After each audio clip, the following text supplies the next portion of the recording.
Coverage you can count on. KOMU 8 News starts now.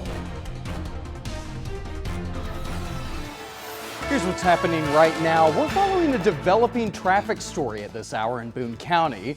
The Missouri State Highway Patrol is reporting a tractor trailer is on fire on eastbound I-70 at the 116-mile marker. That's near the Rocheport, Missouri River Bridge. This is a live look from one of MoDOT's cameras as a couple of miles down the road. Troopers say the eastbound lanes are closed right now. We have a reporter on the way, and we'll bring you more details as we get them. Well, good evening, everyone. I'm John Murphy. Thank you for joining us tonight. Let's now switch to Hurricane Helene that hit the southeast hard. The death toll has reached 189 people, and that number is still expected to climb. Hundreds of roads remain closed, several towns still isolated. The biggest response hurdles include decimated power grids and communication lines. CNN's Sherelle Hubbard has the story. The worst of Hurricane Helene may still be untold. We are still searching. Hundreds of people are believed to be missing. In one Tennessee community Wednesday, loved ones held up photos. What about these families that are waiting to hear about their families? When are they going to get the closure they need? Anxiously awaiting status updates on their loved ones. We are trying our best to bring answers and closure to families about their loved ones. More than 4,500 federal personnel are helping in recovery efforts in hard-struck areas. FEMA says the terrain in some areas may complicate recovery efforts. As we look at the infrastructure damages to water, to the cell lines, to power, the ability to get those turned back on is going to be complicated just by the way Appalachia is configured. With many failed roads, many crucial supplies are being delivered by airdrop and in some cases, mule train. Wednesday afternoon, Vice President Kamala Harris toured debris in Augusta, Georgia. There's a lot of work that's going to need to happen over the coming days, weeks, and months. Also Wednesday, President Joe Biden finally getting a first-hand look at the cataclysmic conditions left in Helene's wake in western North Carolina. He pledged every available resource to assist in the recovery efforts. The United States, the nation, has your back.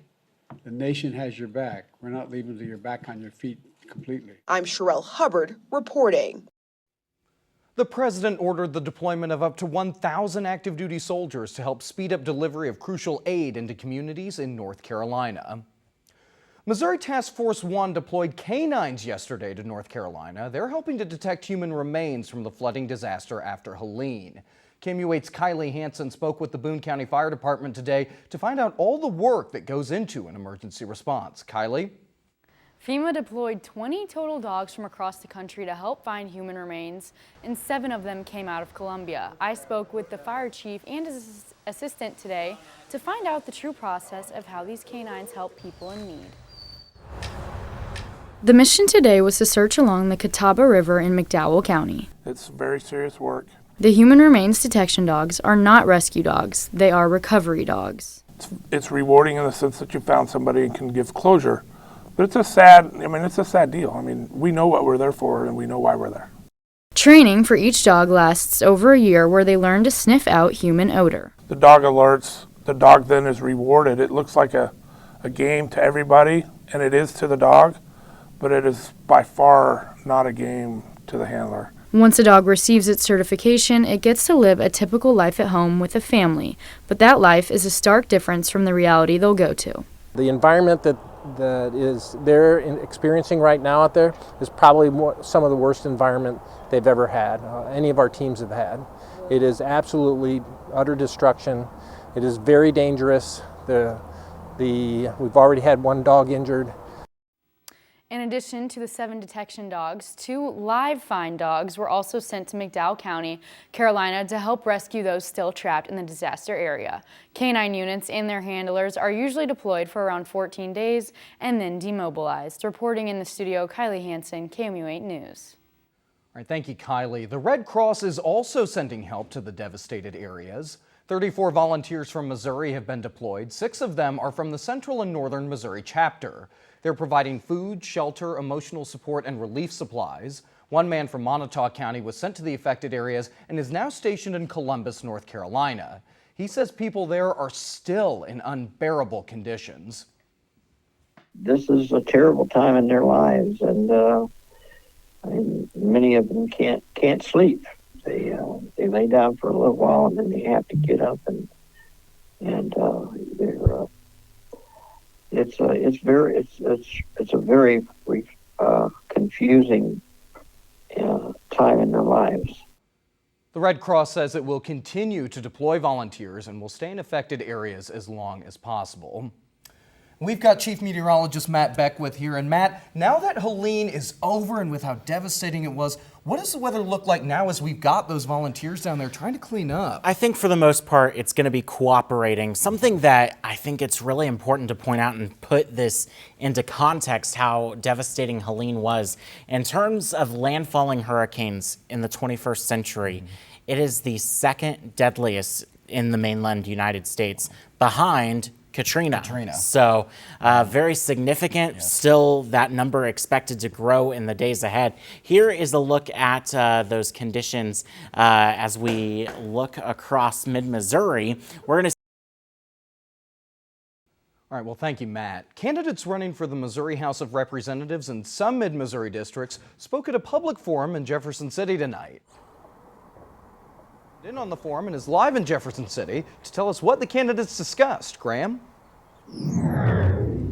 Candidates from two contested races in mid-Missouri spoke here tonight answering questions from the public at City Hall in Jefferson City. Now, one of those is District 60, where Republican incumbent Dave Griffith is being challenged by Democrat Jamie Howard. All candidates answered questions from a moderator, some of which coming from community members. In District 60, Howard and Griffith face some questions about funding for education. Griffith says it can be difficult to distribute more funding for education, but Howard says Missouri isn't doing enough to keep up. One big issue we've got is that the pie that we have in slicing up the amount of money we have in the state of Missouri is only so big. So when we have social programs that we have that are taking away, Medicaid expansion took a lot of money away from us because it was mandated through an amendment. Funding for education is not up to par. It has not kept up with inflation. It has not kept our schools in good working order across all of Missouri. Election day is just over 1 month away, and the last day to register vote in the general election is October 9th. Reporting live in Jefferson City, Graham Bronstein, KOMU 8 News. All right, well, as Graham said, the election in November is only a month away, and Boone County is in need of more election workers. Republican election workers are in higher demand here in Boone County. Before November 5th, about 50 more Republican election judges are needed. Cole and Callaway counties report Democrat election workers are a bigger need there. The Boone County election judge manager says making sure there is a balance of Republicans and Democrats is necessary. Another caveat that Missouri law requires is that your polling places need to be staffed by a balanced number of election judges from each major political party in Missouri, so Democrat and Republican. Poll workers do get compensated for their time on Election Day, as well as money for training and gas. We've got a breakdown of the pay as well as how you can sign up to get involved over on our website, KOMU.com. Well, less than 24 hours after facing off on the debate stage, vice presidential candidates J.D. Vance and Tim Walz hit the campaign trail today. Last night, the candidates remained civil while sparring over policies. Today, Vance spoke in battleground Michigan. He mentioned election security, saying the RNC has protections in place. To all of you listening out there, I believe that we are going to have the safest and most secure election in 2024 that we've had because the RNC is fighting for election integrity in a way that it frankly wasn't 4 years ago. Democratic candidate Tim Walz was in another battleground state, that being Pennsylvania. He took the opportunity to respond to Vance's comments at last night's debate, including comparing Vance to former Vice President Mike Pence and Pence's actions on January 6th. Understand, in that 88th minute last night, with that damning non-answer, Senator Vance made it clear he will always make a different choice than Mike Pence made. Both Vance and Walz are expected to continue campaigning in battleground states in the coming days. A new reveal. Special counsel Jack Smith released a filing with never-before-seen evidence against Donald Trump in his federal election interference case. In the redacted 165-page brief, Smith's team argues Trump committed multiple crimes to stay in office. Prosecutors claim Trump told his advisors he was going to declare victory before the ballots were fully counted. They accuse Trump of telling his wife Melania, daughter Ivanka, and son-in-law Jared Kushner, quote, "It doesn't matter if you won or lost the election." The New York Times also alleges that after being told Mike Pence was in danger during the Capitol riots, Trump replied, quote, "So what?" The Trump campaign says the filing was filled with falsehoods. Well, coming up, over 50,000 workers are on strike at ports across the country. How it could impact you. Also, a new tradition is hoping to strengthen the relationships between police officers and their communities. And we were pretty chilly this morning, seasonal this afternoon. We're going to be above average tomorrow, tracking the heat in the 80s next. Welcome back. Tension in the Middle East is growing by the day, with fears of an all-out war becoming even greater. Israeli Prime Minister Benjamin Netanyahu vows to retaliate after Iran launched missiles into Tel Aviv earlier this week. Meanwhile, Israel began a ground assault into Lebanon to target terrorist group Hezbollah. The IDF reports 8 soldiers are dead and several injured. The death toll in Lebanon passes 1,300 people, with over 1 million displaced. Israel's airstrikes continue into Beirut and Palestine, with the Palestinian government reporting Israeli strikes killed more than 90 people today. Nearly 50,000 members of the International Longshoremen's Association are on strike. Dock workers are on strike against the nation's east and Gulf Coast posts, That's stopping the flow of several goods at ports from Maine to Texas. Without imports to boost supply, prices could push higher.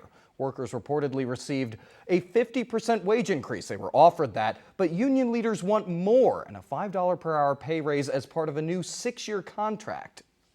They want to come into America and build fully automated terminals and get rid of American jobs. Good paying jobs that support families with medical, pensions, annuities, and pay taxes. President Biden is urging the operators of the country's ports to sweeten their offer to striking dock workers' unions. A suspect pleaded guilty in court today connected to the death of actor Matthew Perry. Dr. Mark Chavez appeared in the Los Angeles courtroom for the hearing after signing a plea agreement in his criminal case. Chavez formally pleaded guilty to conspiring to distribute ketamine to Perry. He remains free on a $50,000 bond and could face up to 10 years in prison. Here's what's happening right now. We have learned more details on that tractor-trailer fire on I-70 we reported about at the start of the show. The Boone County Fire Protection District spokesperson says only the semi was involved. When crews arrived, the semi was fully involved. The driver was not hurt. Right now, eastbound I-70 is closed from mile marker 117 to 121. This is a live look at the Roachport exit. We'll continue to follow this story, and we'll bring you details on air and online at KOMU.com. Today is National Coffee with a Cop Day. One Moberly business hosted deputies, state troopers, police officers, and the community. This is the second year the Huffman Insurance Group provided space for the event. It's designed to give the public a chance to have a personal conversation with law enforcement. Their goal is to make a strong connection between police and the community. It had been nearly a decade since the Royals made the playoffs, and they're making the most of it. More on KC to the ALDS. Next in sports. Welcome back. Our forecast for tomorrow starts with temperatures in the low 50s. As we get into the afternoon, we're going to get to the middle 80s. Lots of sunshine. A little bit cooler on Friday, back near 80. But then we soar again. Saturday, back near 87 degrees. Sunday, we're at 78, 72 Monday. Temperatures a little all over the place. At least that keeps us with something to talk about because there's no rain in this forecast. You shared the forecast for College Station, Texas.